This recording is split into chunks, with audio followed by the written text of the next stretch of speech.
Baik, Assalamualaikum warahmatullahi wabarakatuh. Pertama-tama terima kasih untuk Pak Atmoko selaku dosen mata kuliah jaringan komputer.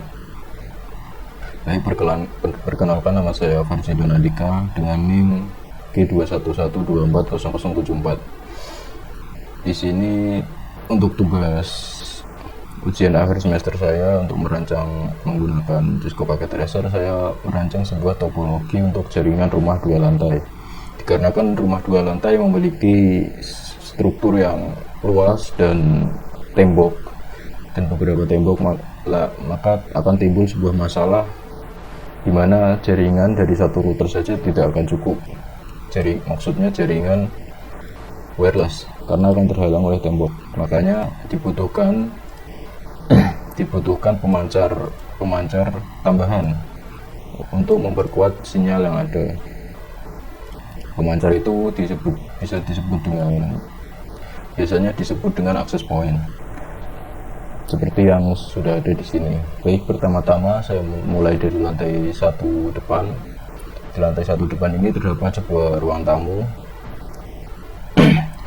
Di sini terdapat sebuah home router wireless. Router ini adalah router yang nantinya akan digunakan sebagai router utama untuk jaringan rumah ini. Router ini akan langsung nyambung kepada jaringan ISP atau provider internet.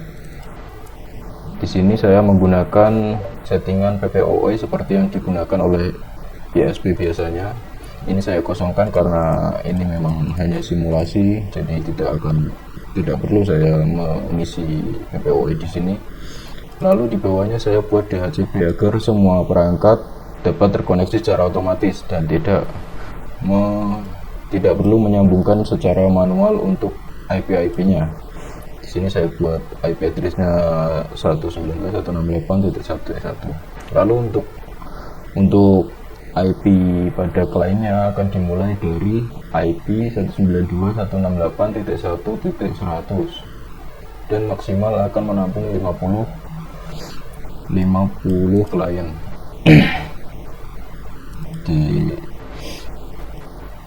wirelessnya saya atur seperti standar saja, default.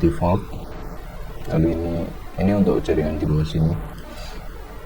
Oke, pertama-tama ada tablet di sini menyambung ke jaringan 2,4 GHz.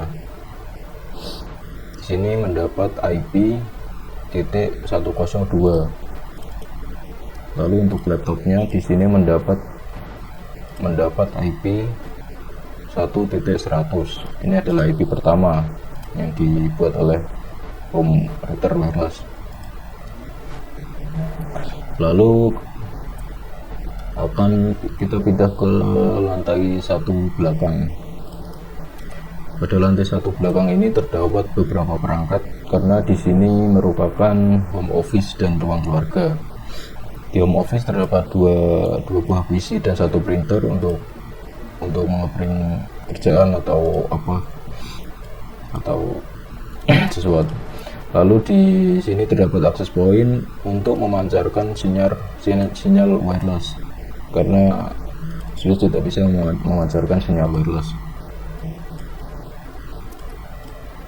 Di sini juga IP-nya akan otomatis mengambil IP seperti yang diberikan oleh home router di lantai satu depan. Di sini mendapat IP 1.1.10. Lalu untuk di sini printernya mendapat IP 1.104.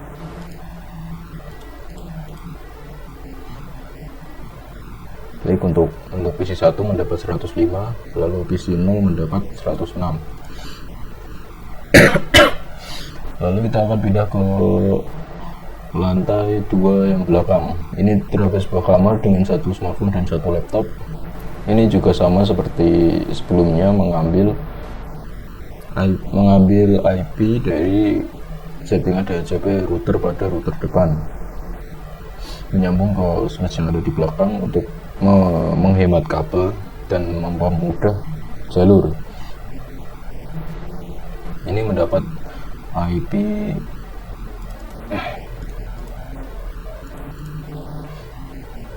ini IP-nya 109. Lalu untuk laptopnya mendapat IP 108. Baik, kita pindah ke lantai 2 depan kamar. Di sini juga sama seperti lantai 2 belakang, hanya mengambil sinyal dari home router langsung menggunakan kabel cross, lalu disambungkan ke access point agar sampai ke atas. Baik, kemudian saya akan simulasikan bagaimana data ditransfer, dan ini semua akan menyambung menjadi satu. Kita mulai dari Office dulu. Jika PC mengirim data ke printer untuk mencetak sesuatu misalnya, maka simulasinya akan begini.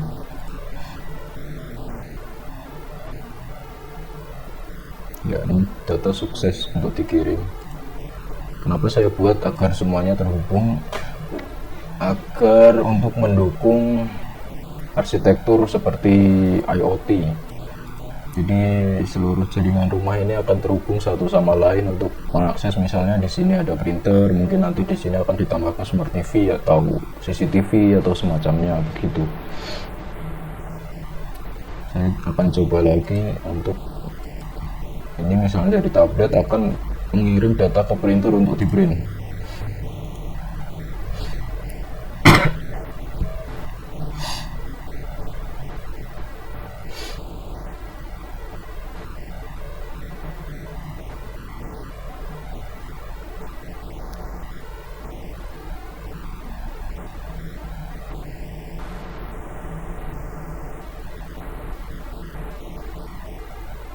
Baik, sukses, data berhasil dikirim.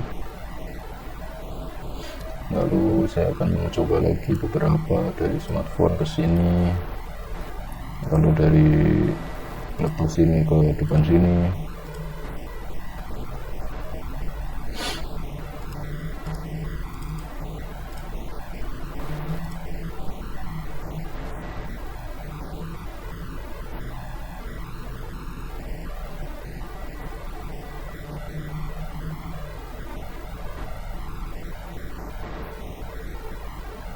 Ya, mungkin alurnya agak sedikit membingungkan, dia akan bolak-balik, tapi datanya akan tetap terkirim.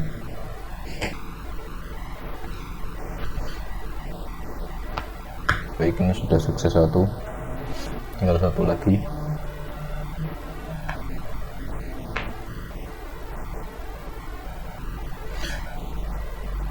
Baik, sudah sukses semua. Jadi ada alasan kenapa saya memilih access point sebagai pemancar sinyal tambahan, tidak menggunakan router, karena di sini jaringannya berupa jaringan rumah yang kliennya itu tidak akan sampai puluhan, mungkin di bawah 20. Karena itulah saya menggunakan access point saja, karena tidak membutuhkan perangkat yang bisa menghandle klien banyak, karena klien hanya berjumlah puluhan.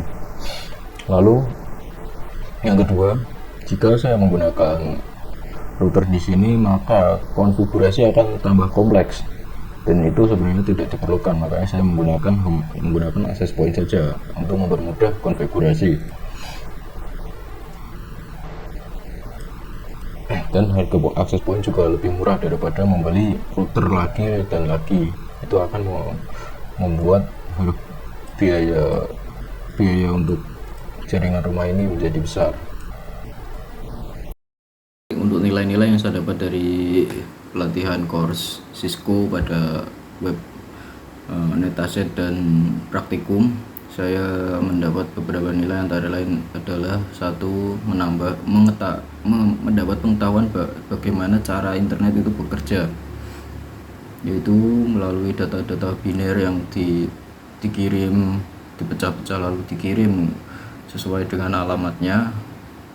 masing-masing. Lalu nomor 2 adalah menambah pandangan baru di dunia digital, bagaimana lalu lintas data pada jaringan internet global. Lalu nomor 3 adalah mengetahui cara bekerja, cara bisnis ISP mulai dari ISP Tier 1 yang mengelola jaringan antar benua, antar negara, lalu ISP Tier 2 yang mengelola jaringan satu negara yang memiliki backbone untuk satu region, lalu bisnis ISP Tier 3 yang bekerja di tiap daerah-daerah seperti IndiHome, lalu MyRepublik dan semacamnya, sampai ISP di bawah Tier 3 seperti jaringan-jaringan ilegal yang seperti voucheran atau semacamnya.